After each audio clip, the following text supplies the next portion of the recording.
啊，你告诉我要解决什么问题啊？是我女儿咳嗽。哦哦，这个时候我看到有个人仰天呢，看到前方啊，就是那个仰天那个角度很高啊，看到天上啊，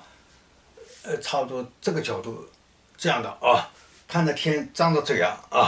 张着嘴真的这个时候有个飞碟就有这样的角度飞下来，因为它有这样的一个角度飞下来的时候就是这样的角度飞下来这边是正好看着那个比那个角度更高一点看的像那垂着看，嘴巴张着那个，哇，这个飞碟飞过来的时候，产生的压力和风进到嘴巴里边这是另外一个另外一个你说那看着那个现在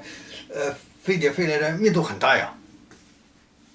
这样子，现在飞碟飞来的密度很大。那你说我这样我预测一下的话，应该比原来预先设定的时间表应该会更提前。那我现在预测一下，可能比原来预定的时间可能会更提前。哎，对对对，正在进行当中，而且有可能那个速度比原来更加快一点啊而且有可能速度比原来更加快一点。好，那就这样好。